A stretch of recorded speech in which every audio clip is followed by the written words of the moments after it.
everybody? Welcome back to MAPOP Sports. This is Grandy.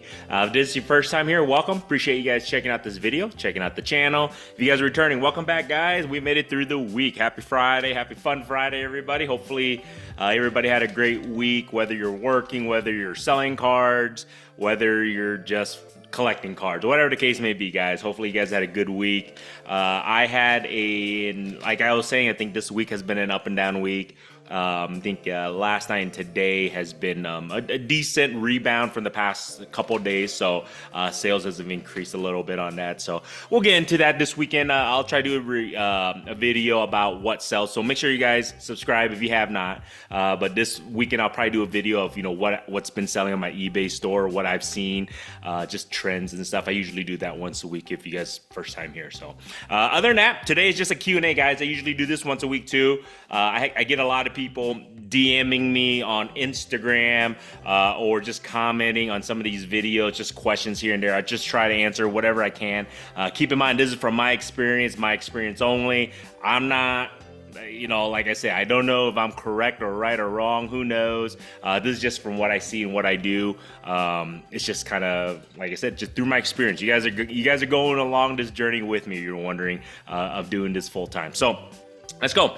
Number one, somebody asked me my scanner, because I use the Fujitsu FI8170. That's the scanner I use to list my lower end cards and stuff. But they asked me, do I use the software program that comes with the scanner when you purchase it? I do, however, it really doesn't matter because I use Chrono Cards. There's also Card Dealer Pro. I think there might be another company or two out there, but those are the two main ones. I believe it's Chrono Cards. That starts with the K, I believe, Krono Cards, and also Card Dealer Pro, which is one of the bigger, if not the biggest one out there you can use. But their software, if you're wondering, their software should be in line and should be compatible with your scanner. That's the biggest thing. I did a video of this maybe towards the end of last year, but make sure if you're looking to get a scanner to scan sports cards and list them, make sure you look at the list of scanners that's compatible with that program. So I don't really use any other program but the program that comes with the application. So I use Chrono Cards. So Chrono Cards has an application that you use, and you just got to make sure that they recognize each other. It recognizes that scanner that is compatible. That's the biggest thing. Look at the list. Each software program should give you a list of what scanners is a compatible scanner with that program. So that's what I would make sure. And then I just use their program, and just like that, simple as that, you should be able to scan cards. If you have any issues troubleshooting, most of these companies, especially I know Chrono Cards, their customer service, it's pretty good. I usually get a response within the next couple hours or a day as soon as I send a question. So I haven't had any issues with their response time and with their customer service and helping me through that. Especially when you have software issues and stuff like that. So, and which does happen sometimes. Somebody also mentioned, hey, will Mike Rubin 10x the hobby? Michael Rubin, if you guys are wondering, he's the CEO of Fanatics. I don't know if this was more of a question or just kind of throwing it out there sarcastically, but the crazy thing is Michael Rubin, he's an entrepreneur, businessman. I think he's worth over like 10 billion, that guy, crazy. But anyways, whether you like him, whether you don't like him, it doesn't even matter. Whether you think he's good for the hobby, bad for the hobby, it doesn't really matter. What does matter is he's the CEO of Fanatics, and Fanatics is going to be taking over the licensing of mostly pretty much all the major sports. So it doesn't matter whether you like him or not. That's just the way it is, okay? So will he 10x the hobby? I don't know. But what I do know is he is a successful businessman. He is a successful entrepreneur. His background is primarily into the e-commerce thing, guys. So if that's the thing, if the biggest thing is if he's into e-commerce, I'm telling you guys, I think it will change the landscape, especially for the brick and mortar stores. I don't know how it will change, but it will change because he's going to be primarily focusing more on e-commerce, because in his eyes, why do we need to, he's the type of person that eliminate the middleman, cut all the fat, and go direct. And he's that type of person that he can see that, so he can make the most amount of money. So will he 10x a hobby? Will he not? I don't know. We never know. But from his, at least past, experience as an entrepreneur and a businessman. He's been pretty damn successful. But my thing is, since he focuses tremendously on social media and e-commerce, I mean, if you want to get into the industry, if you want to be a store or whatever, you better have a social media account. I'm pretty sure you guys heard already. Tops had that meeting telling everybody you need to be on social media and all that stuff. They're going to be pushing social media. They're going to be pushing e-commerce tremendously. I believe that. I think that's the way of the future. As whether you hate it or not, doesn't even matter. Doesn't even matter what your thoughts are. Even myself, being kind of an old cat, I do prefer in-person shopping. Doesn't even matter. This is just the way it's going to go. So that's what I feel like, and I think that's what Michael Rubin's probably going to take the industry in that sense. My grading process and everything, everybody's, I did a video, I think, on my review, and everybody's like, man, how are you even making money and all that stuff? And, hey, I appreciate you guys' comments on that. Just so you guys know, I did not take anything to heart. I appreciate you guys taking the time to actually comment, suggestions, and just your tips and everything. But my thoughts are, if you guys are just wondering, so most of the time, when I do get some of these grades back, I'm hoping I'm getting 10s or 9s, no less than a 9. Anything less than that is usually user error in my case. So if I don't look at the card, whatever, which is I miss a bend or a dimple or something on the surface, that's primarily the main issues that I miss to get less than a 9. But most of the 9s and 10s, people are like, how do you even make money? Remember, if you guys go look at my previous videos, my thing is my inventory. I'm all about scaling up and just increasing inventory. People are like, well, sometimes you're only making, let's say this card's only technically worth $30 or $40, right? Keep in mind, see, I have that business mindset. I was in sales for 20 plus years. I talked about this before, guys. As long as I can get a return that's over 20% net profit, I could care less. I could care less if it's a $10 profit. But if it's $10 out of something I only put in maybe $15, so let's just say if I put in $15 and I sold it for 25, 30 bucks, whatever, and I made a $10 profit, net profit, I'm okay with that. Because in the long run, as long as I scale up and as long as that inventory continuously on a daily basis brings in that, in my eyes, 10 to 15% net profit, I'm okay with. So that's how I work on it. Even those 9s, if you guys are running those PSA 9s, am I losing money on some of them? Probably, but not all of them. If you go look at some of those cards, some of those 9s, I can sell at the shows, or I can sell online. I sell for anywhere between, let's say, $25 to $30. So people are still wondering, like, how the hell are you making money? It costs you almost 20 bucks to grade that. Well, if I'm selling for 25 to 30 bucks, guys, once again, if you look at the net profit percentage, it's still, let's just say I sell it for 30 bucks. So let's say 25 bucks or whatever the case may be. This is going to be minus fees. I already include all the fees and everything. At the end of the day, if I'm making $4, $5 profit, everybody's like, oh, that's not worth your time. Well, if I have 100 cards selling at that, it is worth my time per that day. You see what I'm saying? So I'm trying to scale up so I have enough inventory to cover that. So when I'm making those profit margins of $5, $10, $20, per card, or some other cards, I triple or quadruple that. It just depends. But if in the long run, if I am making, like I just said, 10 to 20% net profit, at the end of the day, I don't care. And I don't look at per card basis. Remember that. I talked about that before. I don't look at it per card basis. It's just what goes in, what comes out. Or what goes out, what comes in. So whatever I spend on inventory, whatever I spend on grading fees, minus whatever I'm selling and generating revenue-wise. So that's how I work on that. So. Plus, if you guys are wondering my process, right now, as you guys can see, because this is how the market works, I am going to have to adjust what cards I send to grade, and I will. And the reason being is because a lot of PSA 9s now, if you look at the sales of the modern stuff I'm talking about, so PSA 9s of modern cards are selling for about raw.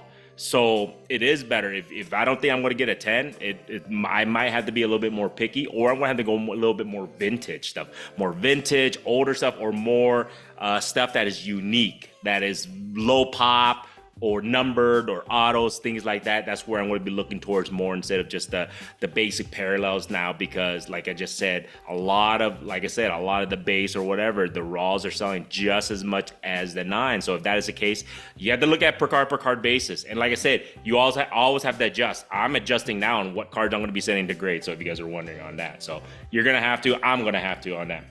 How do I price raw and raw cards on the eBay store and slabs on the eBay store and also in person. So this is how I do it. I don't know if it's right or wrong. You guys tell me. But at least is the way it works. So over time on the eBay store, all my cards that I know that are running anywhere between about the $1 to $2 range, you already kind of know. You figure it out. All those base rookies of the modern guys, usually $1, $2, unless it's the huge superstars, guys. It's simple as that. I know it. That's how I price it out. Is what it is. And then sometimes I do a sale on my store to get a discount on that. Then there's going to be those unique parallels, whatever, that you know goes for anywhere between about $3 to $5 to $10 range, right?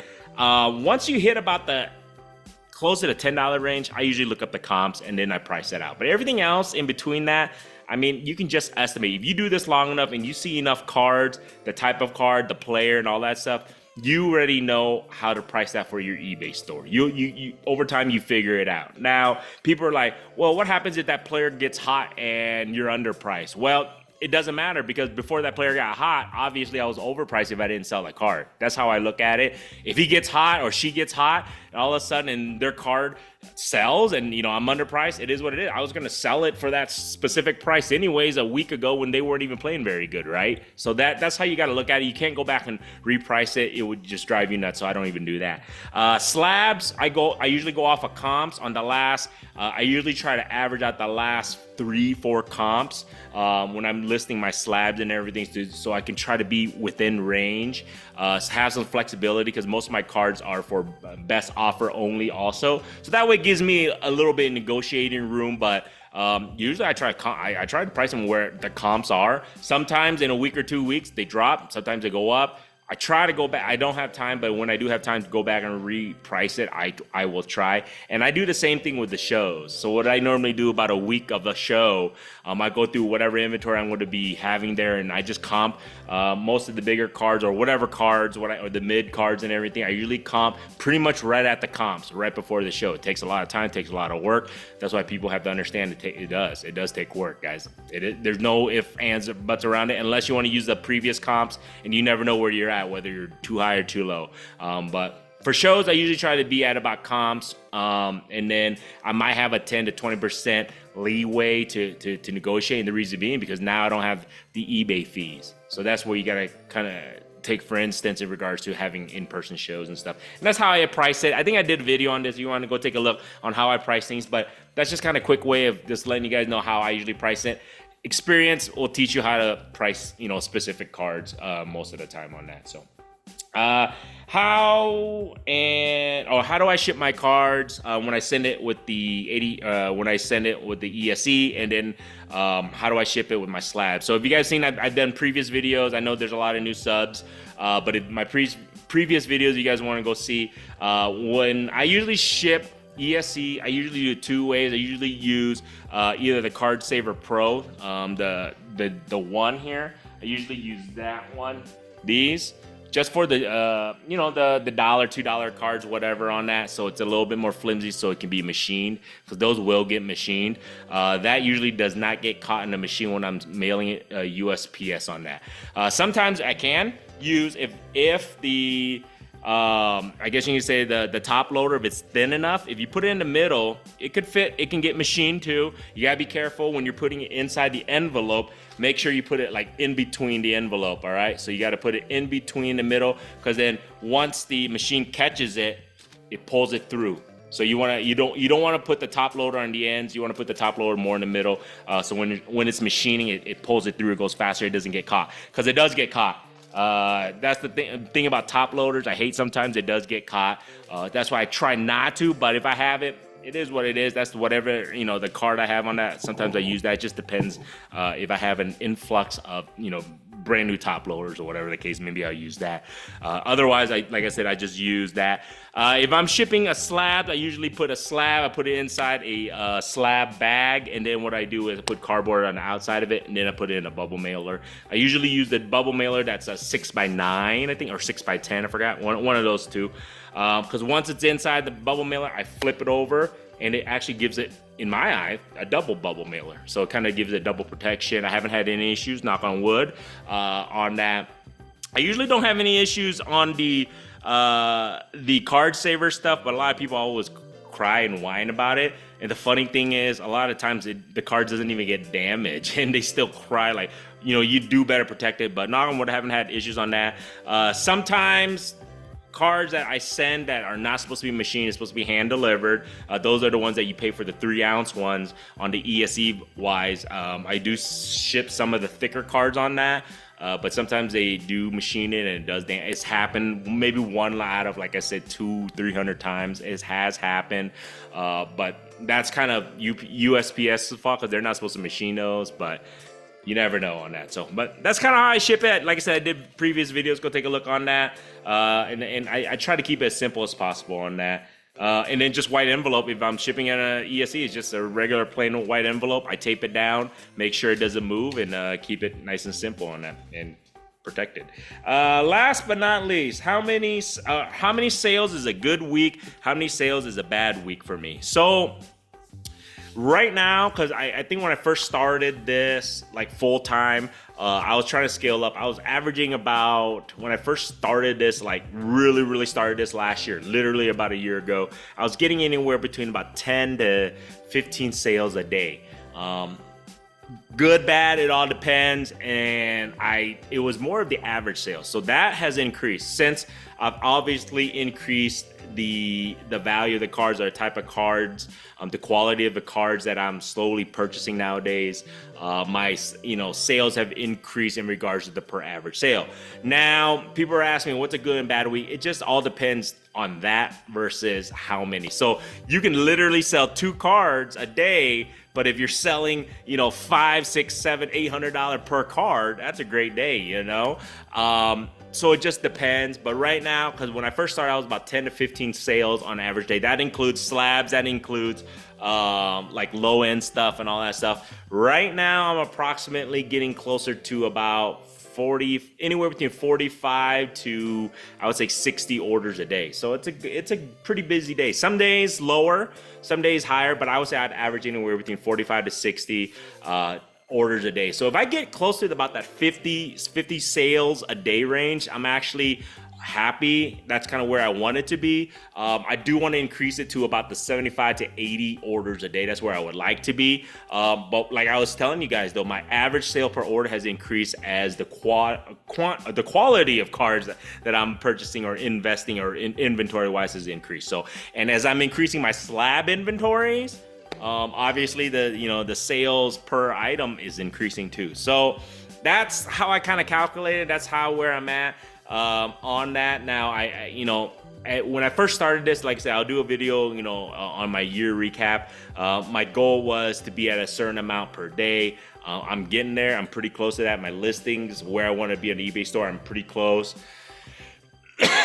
The sales per year right now, number-wise, gross revenue, I'm getting to where I want to be, guys. It's slowly getting there.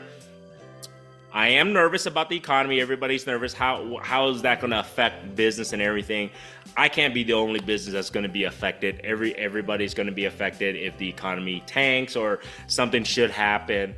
My biggest advice to anybody is make sure you don't put all your eggs in one basket. I do this primarily for a living. I do this as much as I can. However, my mind is always thinking, I'm always looking for other avenues of revenue, guys. Don't just think that this is the only thing it's going to be sustainable for. That's it. I can't do anything else. When I say that, I'm not talking about getting a 9-to-5 job. I'm talking about other investments that I'm looking into, whether it's in real estate, whether it's other types of businesses. I'm always thinking, I'm always looking, I'm always trying to grind and just work it out and make it work. So, but primarily this is what I do right now, but I'm always thinking ahead just in case. And that's my biggest advice, is just in case. Always have a crutch, you never know. But I'm giving this one my full effort for now, and we'll see where it goes, guys. So there you guys go. Sorry if this video is a little bit long. Hopefully that helps answer some of your guys' questions. I really do appreciate it. Keep sending those questions in. Keep commenting. Keep giving me your guys' advice and tips and everything. I take it to heart. Nothing I take personal, unless you're an a-hole about it. You can be really nice and be critical to people and help them be successful without being an ass. And I appreciate you guys, man. You guys are awesome, man. You guys helping me develop and getting better at this business and everything. So other than that, man, if you have not subscribed, subscribe. Other than that, check out the eBay store. Link is in the description. I appreciate you guys. Have a great weekend. Till next time, guys. I'm done, honey.